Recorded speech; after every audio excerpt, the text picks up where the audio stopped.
Hello people, ఈ రోజు మనం హెల్దీ పన్నీర్ రైస్ బౌల్ చేసుకుందామా. ఫస్ట్ ఒక పాన్ లో ఘీ అప్లై చేసుకొని పన్నీర్ ని వేసుకొని లైట్ గా సాట్ అయ్యాక కొంచెం చిల్లీ ఫ్లేక్స్ అండ్ ఆరిగనో వేసుకొని కంప్లీట్ గా సాట్ చేసుకొని పక్కన పెట్టుకోండి.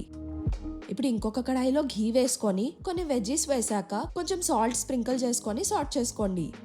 ఇప్పుడు దీనిలోకి కొన్ని chilli flakes, black pepper and oregano వేసుకొని సాట్ చేసుకొని పక్కన పెట్టుకోండి. ఇప్పుడు అదే కడాయిలో ghee, oregano, chilli flakes, salt and garlic ని వేసుకొని లైట్ గా సాట్ చేసుకోండి. ఇప్పుడు దీనిలోకి వైట్ రైస్ యాడ్ చేసుకొని కొంచెం సాట్ చేసుకొని పక్కన పెట్టుకోండి. ఇప్పుడు ఈ రైస్ బౌల్ కోసం ఒక వైట్ సాస్ ప్రిపేర్ చేసుకుందాం. ఒక పాన్ లో ఘీ వేసుకొని గార్లిక్స్ వేసుకొని సాట్ చేసుకోండి. ఇప్పుడు దీనిలోకి 2 టేబుల్ స్పూన్ ఆటాని వేసుకొని లైట్ బ్రౌన్ వచ్చే వరకు వేపుకోండి. ఇప్పుడు దీనిలోకి 1 కప్ మిల్క్ ని కలుపుతూ యాడ్ చేసుకోండి ఉండలు కట్టకుండా. ఇప్పుడు ఇది కొంచెం బాయిల్ అయ్యాక సాల్ట్, చిల్లీ ఫ్లేక్స్, ఆరిగనో వేసుకొని కలుపుకోండి.